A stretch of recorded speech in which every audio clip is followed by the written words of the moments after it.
In the wake of all of this Stefon Diggs signing, all the hoopla and every single thing that's getting ready to pop off, we got some real questions to ask at the end of the day. Like, who's finna benefit the most out of this signing? And it got me to thinking, like, there's only two guys who could really say, like, hey, they're really going to benefit the most out of this situation. You got the Pro Bowler, Terry McLaurin, and then you got the rookie, Antonio Williams. So today, I'm not just asking you, but I'm also telling you who's finna benefit the most out of this whole entire situation. So without further ado, let's get to it. What's up, this man? Check out Off the Bench anytime you get a chance. Hey, Off the Bench is 89. Check it out.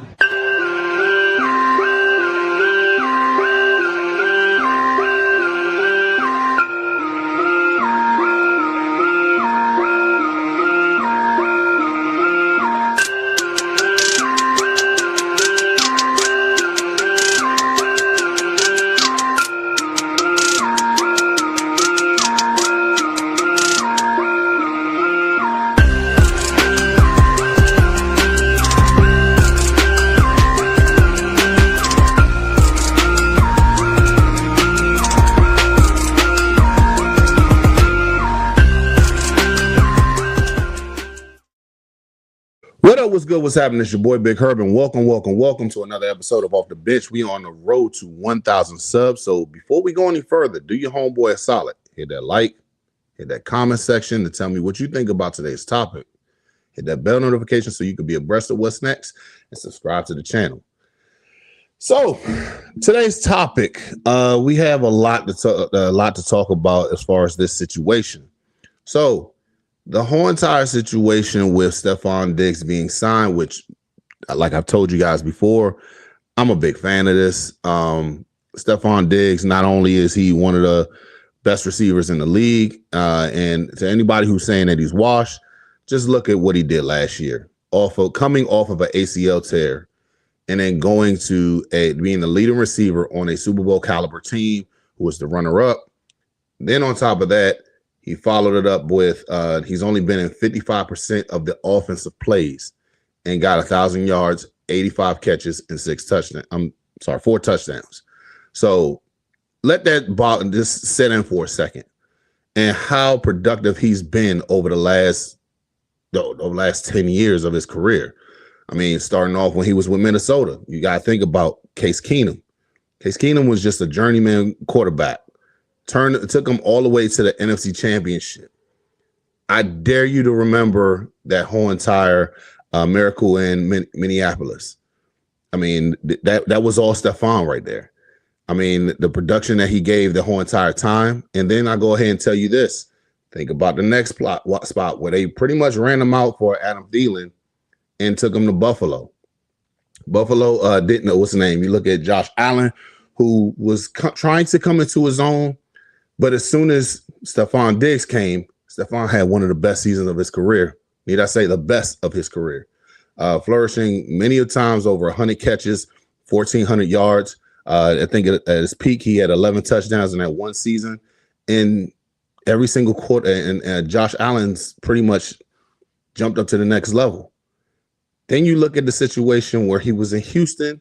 He was on the way to becoming a actual 1,000-yard receiver again. But unfortunately, 8 games in, he tore his ACL. Going to the next year, which was last year, going to be signed by the Patriots. A lot of people was looking at this like, oh, well, he may be a shell of himself because of the knee injury. But then he came over there and showed you why he's still that guy. Went and finished off the year, like I said, 85 receptions, over 1,000 yards, and 4 touchdowns on the way to a Super Bowl.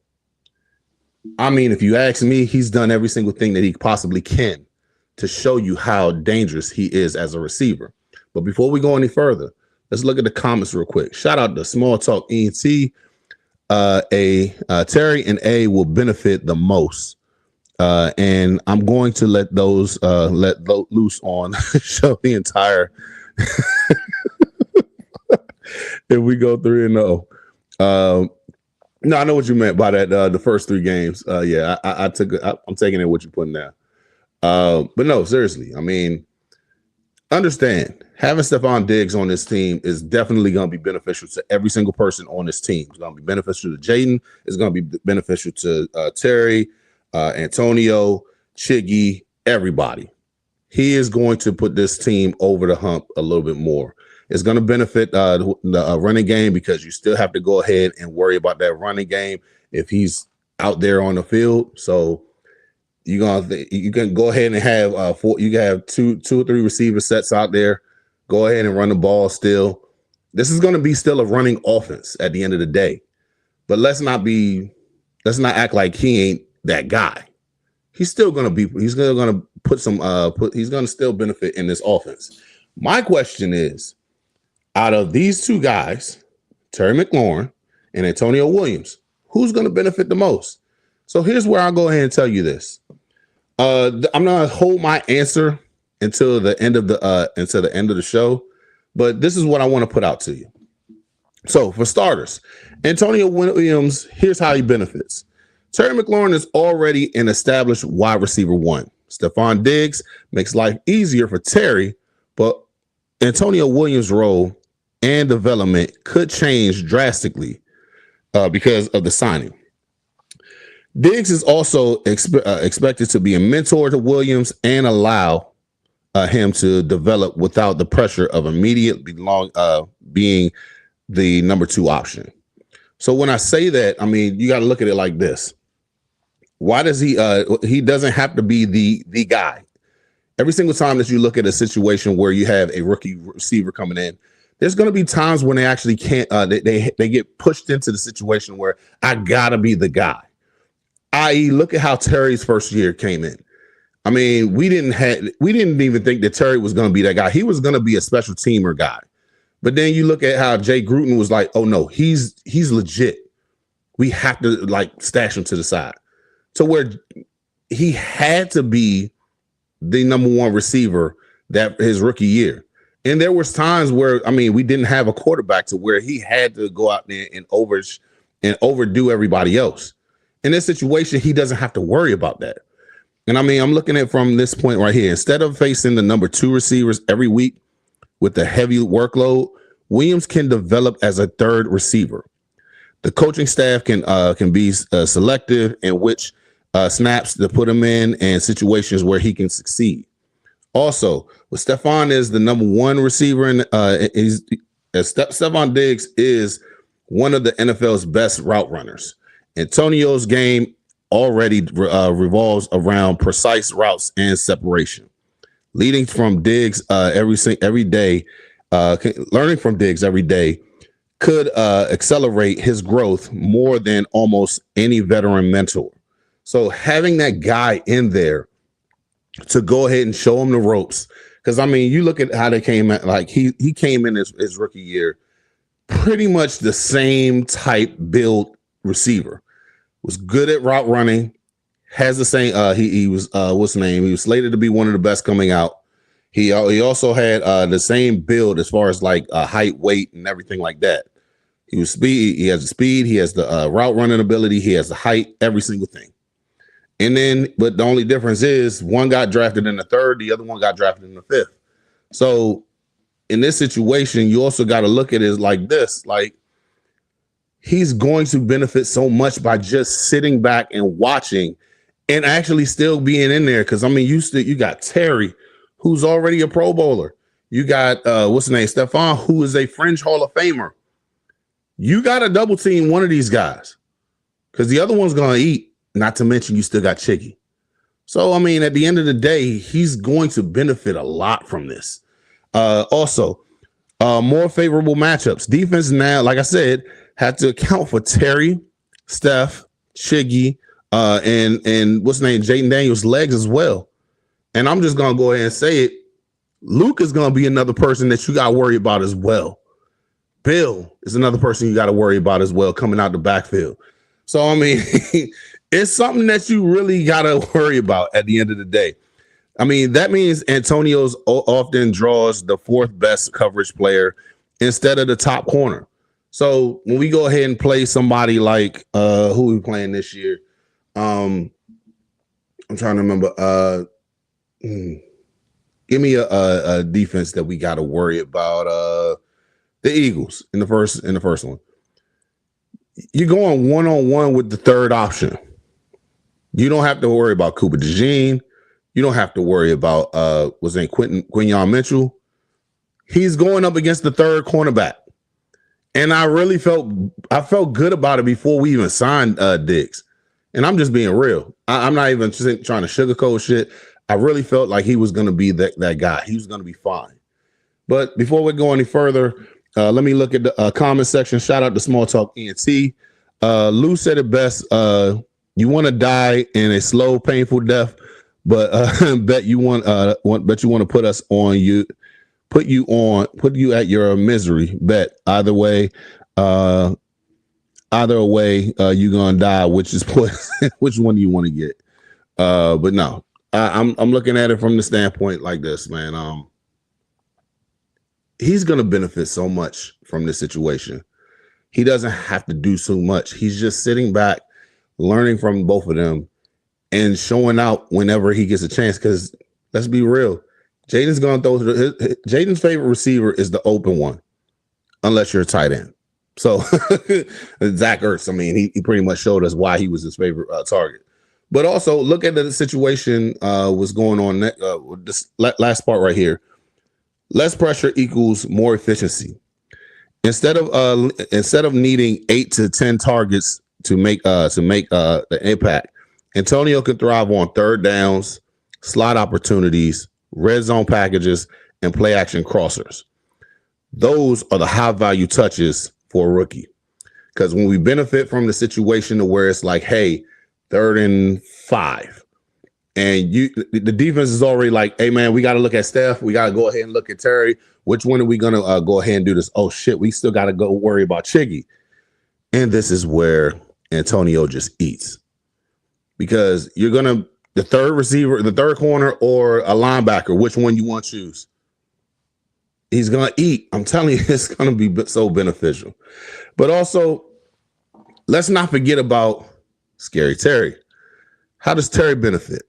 And don't overlook Terry, because Diggs should make McLaurin's life easier by forcing defenses to stop rolling coverages his way. Opponents won't be able to bracket Terry on every passing down without paying for it in somewhere else. Analysis expects Diggs to reduce the defense attention towards McLaurin faces while keeping Terry at Washington's top receiver. So at the end of the day, I mean, like, let's keep it real. Terry's gonna eat because he finally got that guy on the other side that he's been waiting for. Deuce, let me go ahead and take you back into let's jump in a time machine and look back at some of the receivers that he had to worry about. Terry McLaurin as the other guy on the field. Paul Richardson. Think about that guy. Where has he been since he came here? You gotta also look at Curtis Samuel. Where's he been? Who else? Inman. Where's he at? Who else?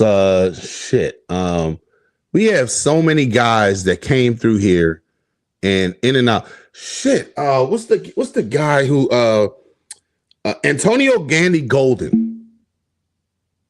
That guy. Where he was most his biggest trait here that we remember so much about him is that he can go ahead and fix a Rubik's Cube. That was the guy that we had to worry about as the number 2 receiver to go right with Terry. Terry had to deal with so much bullshit over the years. It's just like, damn.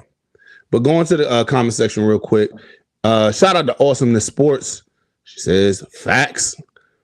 What is up? What's good with you? And I'm doing pretty damn good today. I can't. I'm still on the high of Stefon Diggs being here, and we're here to talk about as far as the situation with Terry and Antonio. So, but looking at the situation with this one, potential benefits: more one-on-one coverages, more explosive plays, higher yards per catch, better touchdown opportunities in the red zone. And I mean, here's the thing. You got to look at that part right there. Just look at the better touchdown opportunities in the red zone. When Zach Ertz was here, Terry broke the touchdown record for the Commanders, 13. For a long time, we had to worry about. I think it was Ricky Sanders or Gary Clark. I want to say it was probably Gary Clark who had the most. He had 12 touchdowns, going from the 80s up until like 2 years ago, where Terry broke the whole damn thing and got 13. So just imagine if he can just go back somewhere to that and still benefit from the fact that Stefon Diggs is there. You don't think Stefon Diggs is going to be that guy to where it's like, damn, Stefon's going to go ahead and get some touchdowns. But he also has to work. I mean, Chiggy's going to benefit from this. Antonio's going to benefit from this. Also, Terry is going to probably benefit the most because Terry is Jaden and Terry are on the same page now. They back to it. I mean, shit. Did you look into the intro that I have right there when Terry's pointing back at him like this? They are back. They had the best practice that they had just yesterday. And I mean, just looking at that situation, oh my God, this is going to be so much fun. The only downside is Terry may see slighter, fewer targets, but those targets should be for higher quality. As far as this, who benefits? But my prediction at the end of the day, who benefits more? But before we get into that part, we got to pay some bills. So let's talk about W. So let me fill you in on W. W is a powdered energy drink that replaces other inferior caffeine beverages. It contains 0 maltodextrin, 0 fillers, 0 artificial colors or dyes, and is no proprietary blends. The star of the show is our caffeine fruit extract, which helps you focus with no jitters or no crashes. Can't even front, man. This is a pretty tasty beverage. I recommend that you go online to w.com to go ahead and get your own shaker bottle, your own Japanese energy blend that they have on here. This one, Japanese yuzu, like I said before. You can go on and get different type of flavors that they have on there and go ahead and order yours. And here's the thing, when you go on there, go ahead and type in the promo code ODBHTTC for 10% off on all your products.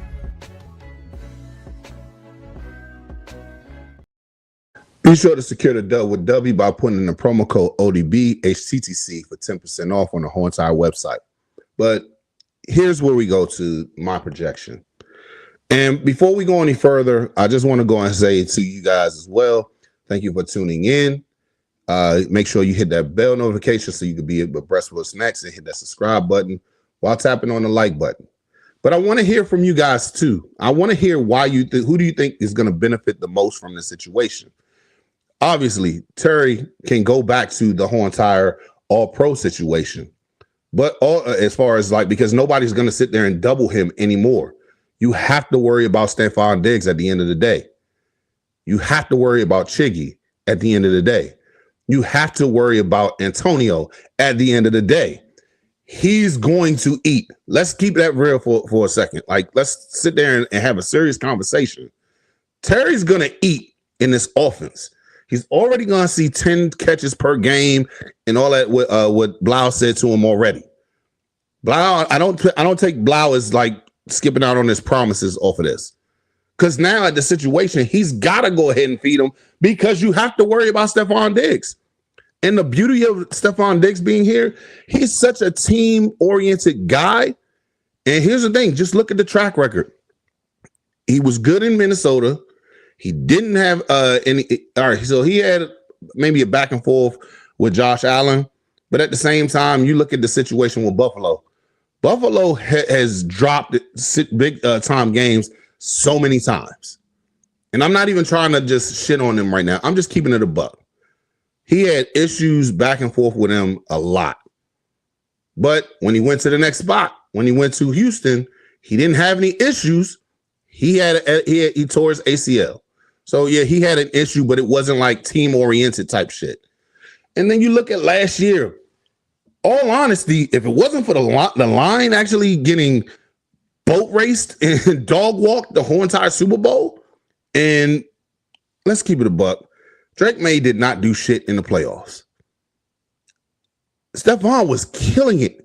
If you actually looked at the Super Bowl, Stefon was so open so many times. You got to worry about that guy who potentially could be the number one receiver at the end of the day. You can make a legit argument, but it's also going to give the younger guy, Terry, the situation to go ahead and ball out without having to worry about anything. Terry's going to go ahead, and I honestly believe Terry can go back to that 24 season and become the second team All-Pro again because being beneficial with Stefon Diggs. But also, we have to look at the other end on it too. You got the kid, Antonio Williams, coming in, who's slated to be one of the best receivers coming out before the draft. But due to situations with his quarterback being ass and the team not being the best way that Dabo Swinney was supposed to have the Clemson, he turned out to be a third-round draft pick. We should have been a second-rounder because the productivity that he definitely did not get in college his very last season. But I will tell you this, if you look at that game against Georgia, yeah, we're going to keep talking about that Georgia game because Georgia's one of the best teams in the goddamn country with one of the best defenses.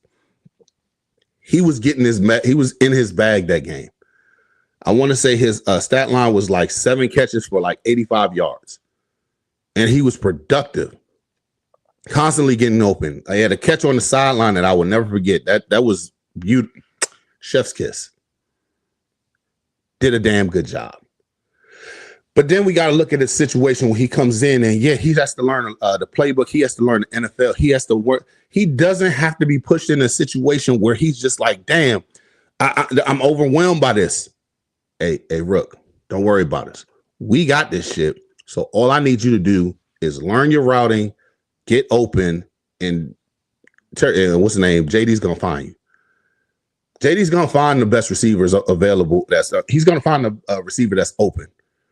And if you can get separation against the number 3 receiver, then, hey, you could benefit off of this. And it also makes me think about like the situation before Stefon Diggs came in. Is he going to get that much playing time? Is he going to get that much playing time in preseason? Now that Stefon is here, I think that he should get more playing time during the preseason. We don't have to worry about as far as like hiding him like we did Terry. No, go out there and dog these niggas. At the end of the day, you have to go and bust their ass. I mean, shit, you have every single thing that you need right here. There's no pressure whatsoever. You can go ahead and be the best receiver that you can be. Hell, to be honest with you, if he fucks around and gets 700 to 800 yards this year, he's going to win Rookie of the Year. He's gonna go ahead and eat off of every single thing that Terry and Stefon is taking off. He may get average like 4 catches a game. You average, let me see. Let's do the math real quick. 4 catches a game times 17. That's 68 catches throughout the whole entire year. And let's say he gets 40 yards a game.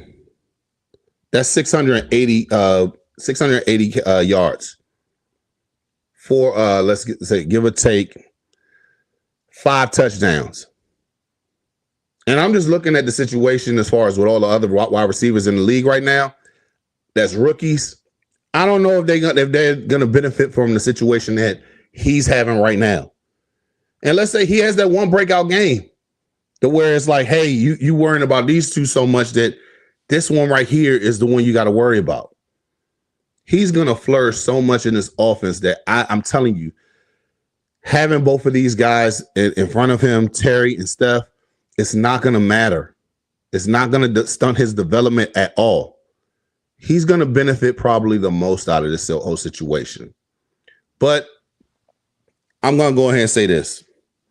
My choice for who's going to go ahead and flourish off of this and benefit the most out of this whole situation, I got to go with Terry. Terry knows the situation as far as what he's dealing with. At this point, he's not taking on double teams no more. We know what we're going to get out of him. At this point, we just don't know what we're going to get out of Antonio Williams. That's the only thing that I have to say as far as like, I don't think it's going to stun his development. I don't think it's going to do him dirt. They're going to do him dirty by going ahead and having a situation. I truly believe with Terry here, he's going to flourish. I know what the fuck I saw that first year with Jaden. I think his yardage was like he had over 1,000 yards. He had 13 touchdowns. So just imagine that one game. Prime example, when he went up against New Orleans, he was supposed to have 200 yards that game. I was there. Terry was cooking everybody that game. He was cooking. And he went ahead and just whooped everybody's ass that game, but dropped 2 passes. Those 2 passes would have got him well over his career high. He's never had a 150-yard game. He's going to get it this year. Mark my words. He's going to get 150 this year. Especially with all the targets out here. Somebody going to get their ass whooped. Cue Mark Henry's song. Somebody going to get their ass whipped. Somebody going to get their wig split. Cue that song. But before we go any further, I want to go ahead and look at the comments real quick. Shout out to Small Talk ENT. Says your donor team won Diggs Open, Terry Open. You want to focus on Chig, A Will Open. You on A Will White and Bill out the backfield. Dude is about to be a nightmare for the NFL. I see what you're trying to say. You want to. The revenge gonna be so sweet for me. Bitter for the other 17 teams we play. Also, it says, I need the season right now. Dude, I just want to see what this is going to develop into at the end of the day. Because this is going to be fun to watch when you think about it at the end of the day. It's everybody's going to be open. You start to think about team, like the way that this is setting up to be. I'm not saying that it's going to be, but the way it's setting up to be, it reminds me of the 2015 team with that offense. You had Pierre Garçon, you had Deshaun Jackson, you had Jamison Crowder, and arguably the best out of all of them, Jordan Reed. Every single one of them. Kurt had a 4,500 yard season. Both D-Jack and Garçon had 1,000 yards. Jamison Crowder had like 800. Jordan had 900. Jordan should have had 1,000 that year. There should have been three. There should have been 3 1,000 yard receivers that year. But it is what it is. I'm telling you, this could arguably be one of the best put together situations in this league. I can't wait. I'm so giddy about this. But I have to say, I think if we're going to have a winner out of this whole entire situation who benefits the most, it's going to be Terry.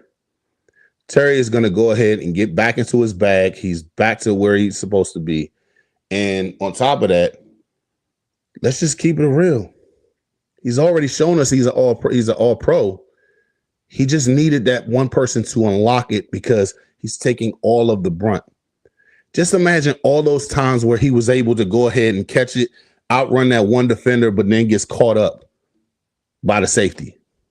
That safety is going to be worried about Stefon Diggs, so it might just open it up a little bit more. So where Terry gets like a 60-yard catch, that actually might be a 60-yard touchdown. Not just hit up at the 1 yard line like he gets tackled by every single time. You got to worry about Stefon. You got to worry about Chiggy, and you got to worry about Antonio Williams. So before we go any further, just looking at this last comment real quick. Small Talk, you are the man. I appreciate you commenting in the comment section. It's been a damn decade since we had good receivers. Man, time flies. Please don't remind me because I am that dates me at that point. That shit was in 2015. Damn, I didn't have any grays in my beard at that time. But guys, before we go any further, I just want to talk about real quick. As always, we get into this talking about the jersey giveaway. Once we hit 1,000 subscribers, if you are following me on IG and Twitter, because I refuse to call it X, we will be doing a randomized drawing for any jersey that you want pertaining to the Commanders. Like I've said before, if you're Eagles, Giants, Cowboys, 49ers, Dolphins, I don't care who you are. You're not getting that type of jersey. You're getting a Commanders jersey over here. That's the only way this is a Commander-based podcast. So going forward, if you go ahead and get chosen, once we get to 1,000, you will be getting your very own jersey courtesy of Off the Bench. Also, we are, I think, 19 days away. We're just a couple weeks away from the annual Toast of the Season hosted by the Commander Kings. Tickets are $75 at this point. They just went up on the first. Also, they're going to be it's going to be on August 23rd from 4 p.m. to 10 p.m. at Hook Hall, located in 3400 Georgia Avenue, Northwest DC. We're going to have a ball there. They got a live DJ, vendors, exhibitors. They're going to have raffles, trivia. They got a cocktail competition, fan photo zone, and more. So be sure to get your tickets. You're going to see people like me. You're going to see people like K's Take, Asian Analysis, Grant from Full Command. I know those guys are coming off the rip. So we're going to have a ball just because of that. Obviously, the Kings, it's their thing. So we're going to have fun out there. So be sure to get your tickets so you can meet us all out there. Have a great time and just enjoy life being a Commander fan. So without further ado, you guys, I want to say thank you all for tuning in. This has been fun having this conversation, talking about the benefits of this whole entire offense. Tell me who you think benefits the most for this situation, because I may think it's Terry. Y'all may think it may be Antonio. So tell me in the comment section, even if you're watching this after the whole entire show goes down, put in the comment section who you think is going to benefit the most. But until then, guys, as always, left hand up. Who are we? The Commanders. Peace.